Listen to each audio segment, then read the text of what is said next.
Okay, shall we continue? Yes? Okay. Now what we're going to do is we looked at different blocks that we are testing. We looked at memory blocks, logic blocks, and so on.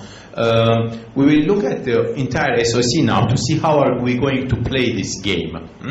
That is, if I have my SoC that has different blocks, this green one is a logic block, these orange ones are analog mixed signal blocks, and these blue ones are memory blocks. I need to be able to test this entirety. So to test this entirety means that I need to access all of them. For memories, we agreed that we will have a memory with a wrapper that interacts with it, and this processor that has in it test algorithm, diagnostic, and redundancy allocation algorithms to interact with. Similarly here. With this, we thought about this compression aspect with logic, and then again, it has a wrapper that talks to a manager here. These guys similarly do have their own local manager and so on. So to do this properly, I need to think of each block, to think of the access wrapper there, allowed for it, for different ones, and to think of if there is hierarchy, then I need an intermediate manager to run my hierarchy. It's called the subserver here at this level. It's a manager for this block. So if I have these three elements here, three IPs, these three IPs are run by this subserver. Okay?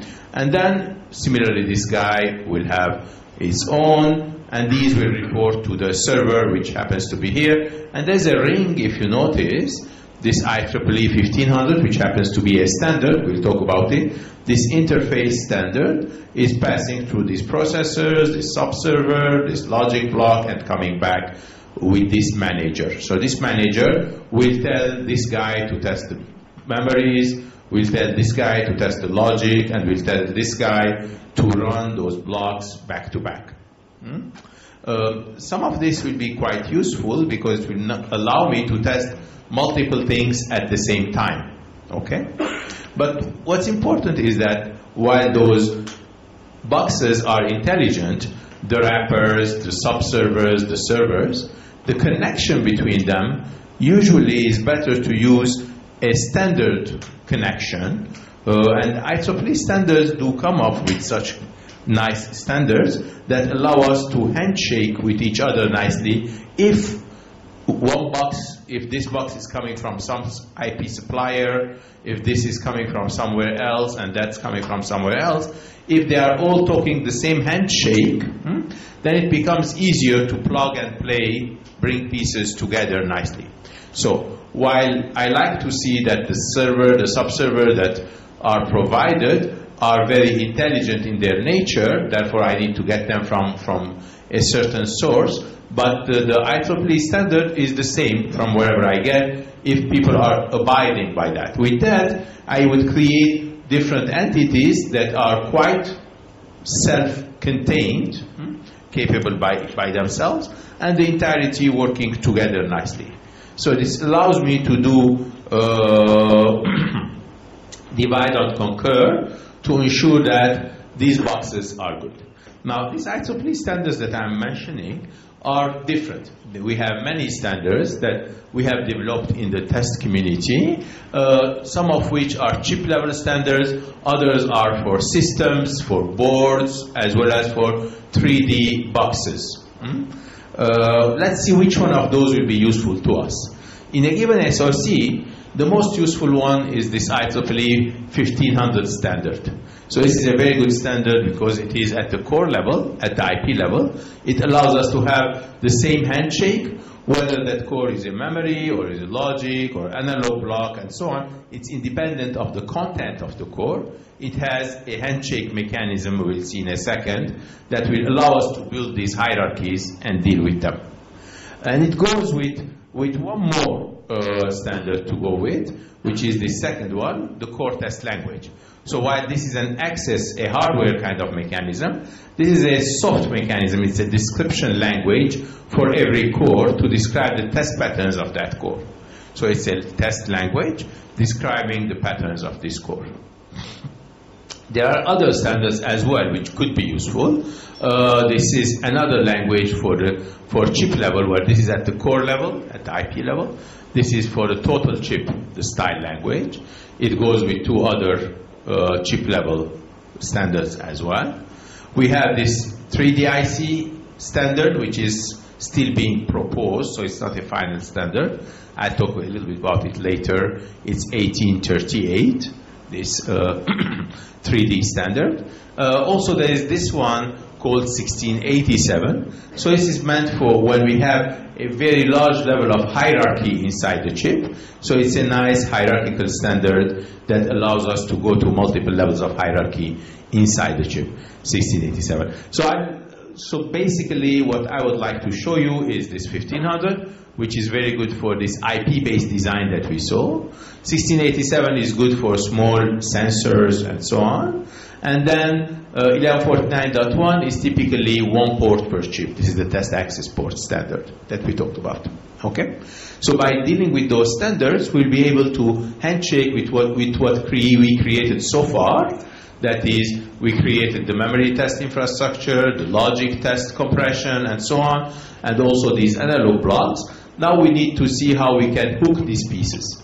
So 1149.1 is this handshake from the chip to the outside world.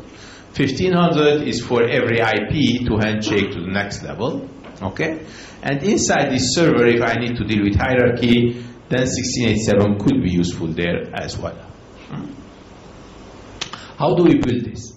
So if I look at every IP I'm putting in my chip, every IP will have the IP level test preparation. So we need to prepare it. We need to create this wrapper on it at the IP level, as we saw there. So these are the IP level wrappers that we are putting. So every IP needs to have one of those. And then we have multi-level test management. These are the servers and the sub-servers. And then we have the patterns that are ported. So this is the pattern description language. And then we need to schedule the test.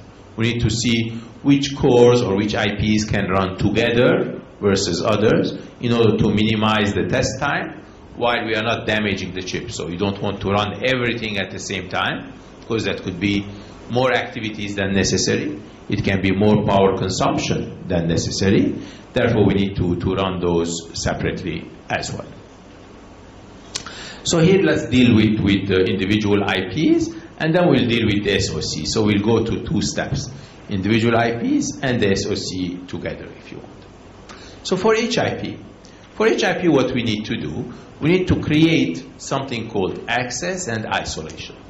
On one hand, you need to access certain signals to be able to reach it, but on the other side, you need to block certain signals as well, because when you're testing one IP, it may be connected to the next IP next door, but you don't want to get values from the other one in order not to disturb your test. Let's say, if your memory is running its test, you don't want the next door logic block to set some values to the memory when you are testing it under your algorithm. So you need to isolate it at the same time. Or when you're testing the logic, you don't want the memory or some analog block to send some signals. So isolation is also as important as access is. Okay? So accessing and isolating are important things. So in the test access port, I have terminals I have to deal with. And then in some cases, I need to have full BIST engine. So BIST is, as you know, BIST has the ability to have the self-test, therefore have less dependency on ATE, on the automotive testing equipment. So BIST is nice because it gives you the self-test capability in-house.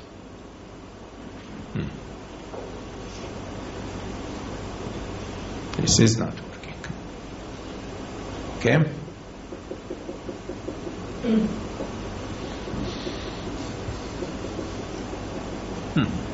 Also, this is not working.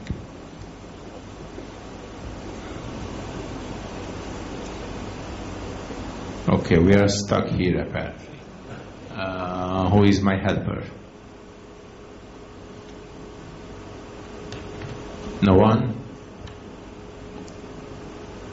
Also she?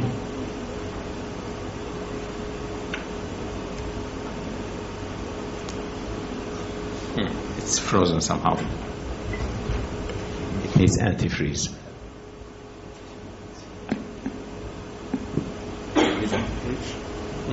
Yeah, it was not turning the pages. Now it is.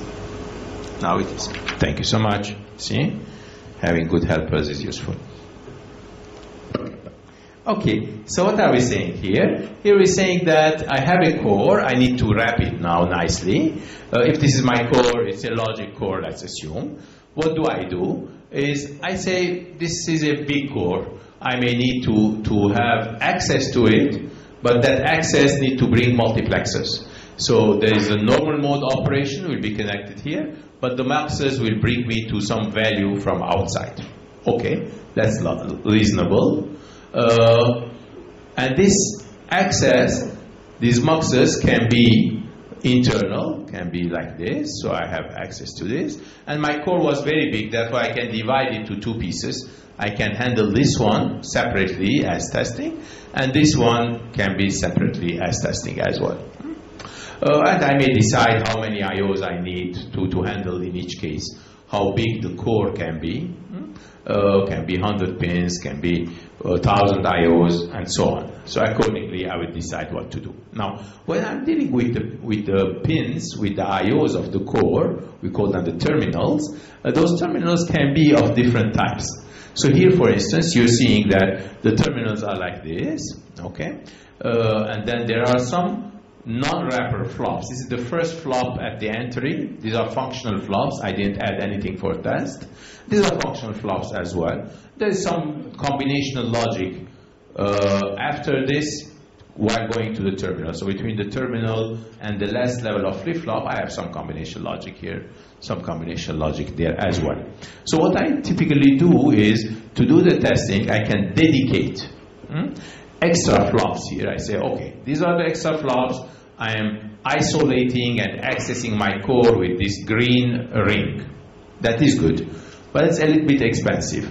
So what I would say here, for instance, I don't need one green because this is automatically accessible to me after this gate, right? So this can be my layer, and this can be the other one to come with. So that way I can share some, and I can maximally utilize it.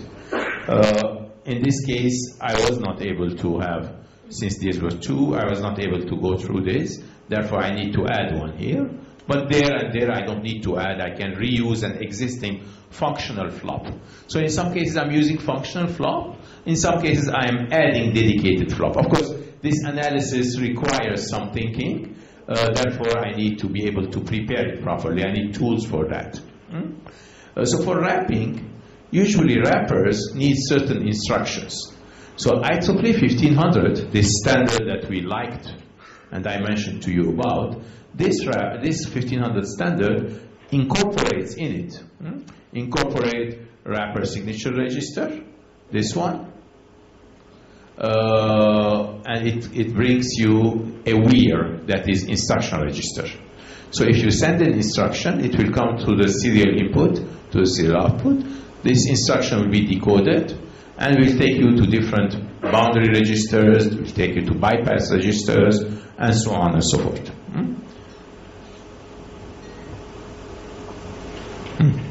The same problem. Where is my friend?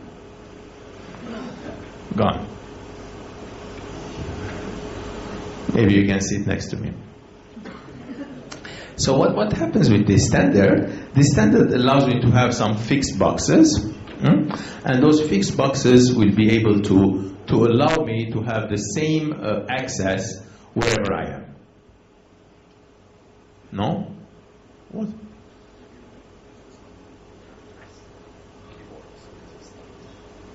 Okay, let's see if it will do it again. So this core is accessed by a boundary register, and I have certain fixed control lines that come through, and these serial ports will come and send instructions. So each one of my cores will have this additional layer. You see, there's a small layer with an instruction register, 6 lines coming in, control lines, and the boundary register. But in order to handle the parallel ports, I would have my scan chains also controlled through wrapper parallel in, wrapper parallel out, and with some compression that I can do. So the core can be anything, can be analog blocks, logic block, or memory block. I will put this nice ability to switch in the wrapper.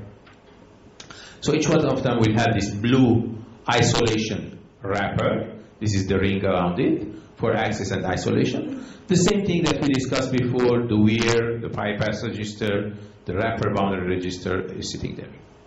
So now I can access this core either during functional mode. This is normal functionality, nothing to do with testing. I'm coming in, doing some stuff to my core, and taking some values out. This is normal path during normal operation. However, during test operation, I will come in through this and run some tests on it, and then take some results and go out. So it allows me to do normal function, it allows me to do some test function, and there is an instruction register to put it in different modes.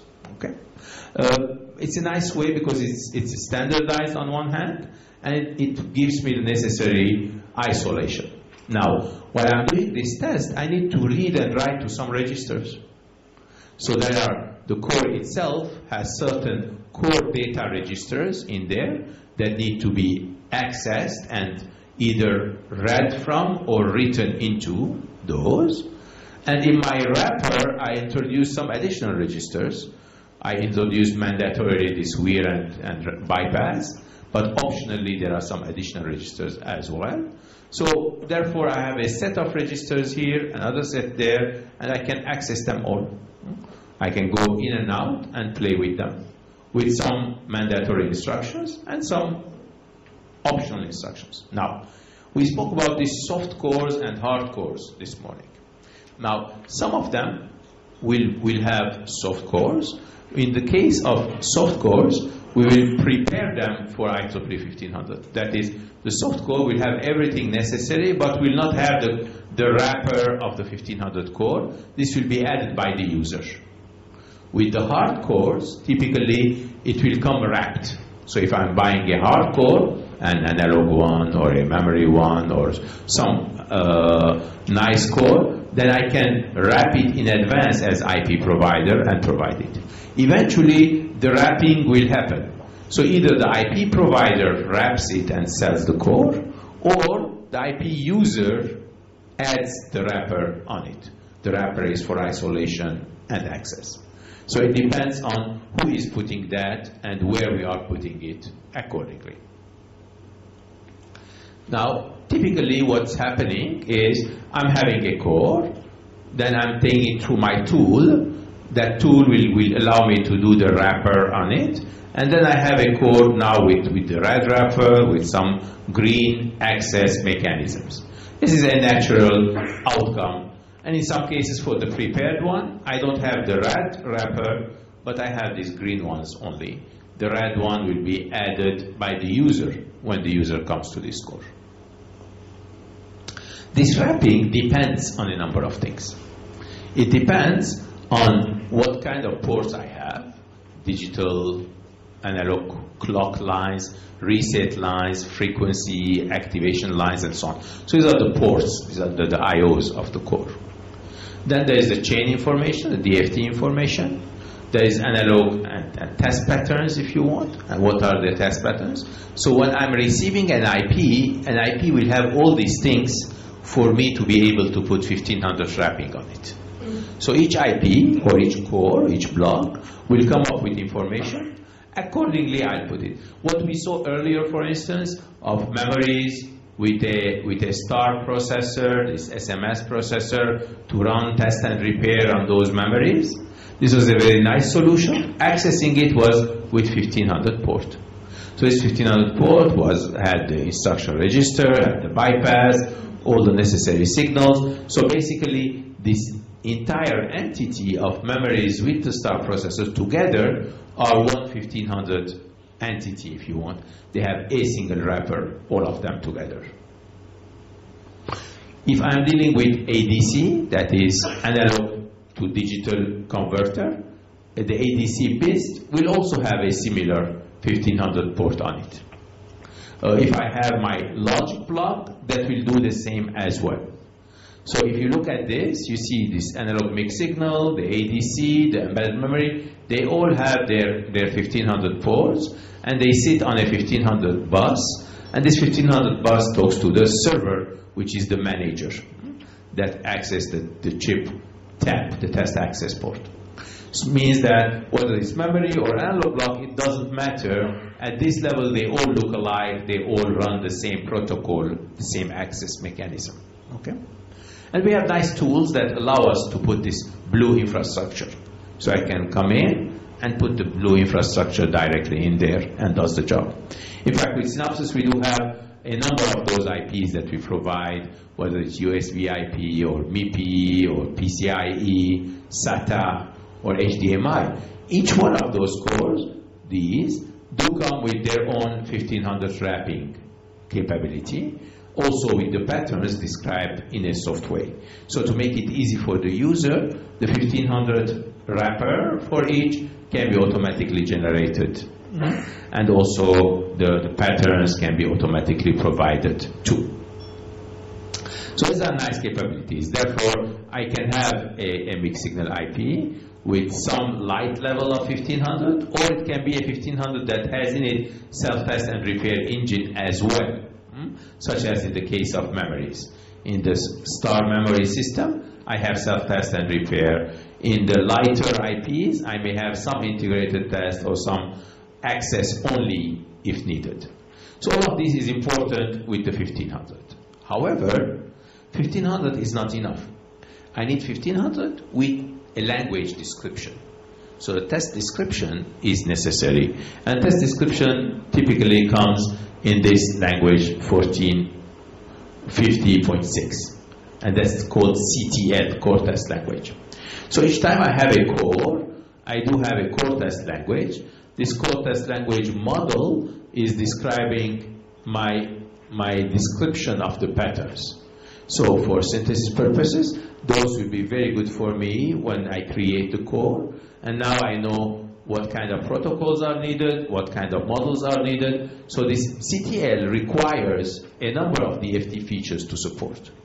In fact, I can support parallel scan chains, I can support huge amount of testability infrastructure. These are all described under the CTL. We don't need to go through the details, but what's important to know that the core test language will have in it all the necessary description of the test modes, okay, in a soft standard way.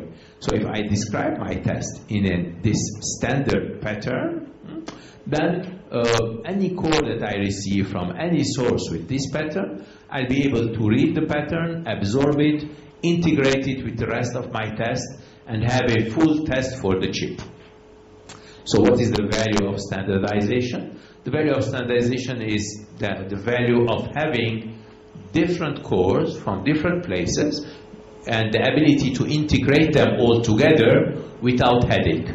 Right? Of course, you need the integration tools, but if I have an IP that has its own CTL, another IP with its CTL, another IP with its 1500 wrapper and CTL, I will be able to mix and match all of this under the same chip. Okay? And this is how the CTL is coming to place. So to see this integration aspect, what I'm doing basically is I'm taking a core, putting a 1500 wrapper on it, and having the CTL pattern at the core level and the style pattern at the chip level. So what I do is I take that for the integration. This is a design stage. I can simulate it, and I can take it to my test equipment as well.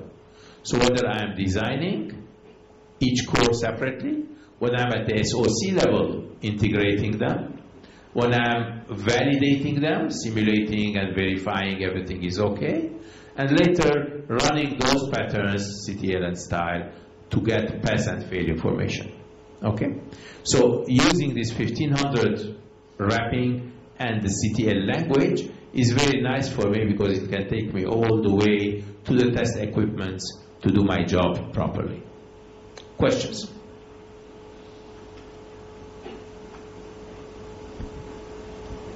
So the way I'm showing to you is that you can divide between what you are testing and how you are testing it. And this is standard way of accessing it in order to allow you to do all the steps by having a standard language such as CTL and a standard hardware such as 1500.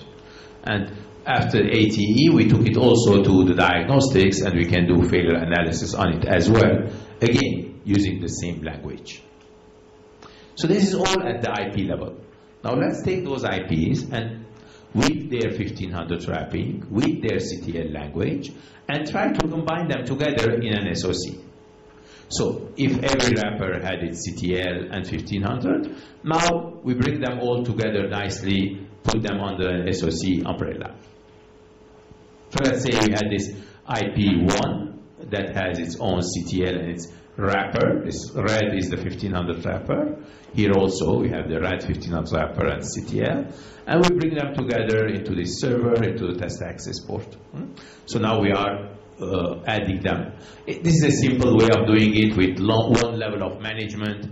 It's like a small company with some workers and one level of management. Now, if you have more people in this company, then you need more management, right? Here you have a first level of management, and this is next level of management, and this is the top access port, right? From a top access port, I can run these two who run their own managers, who run their own IPs and cores underneath. So the more chip is having IP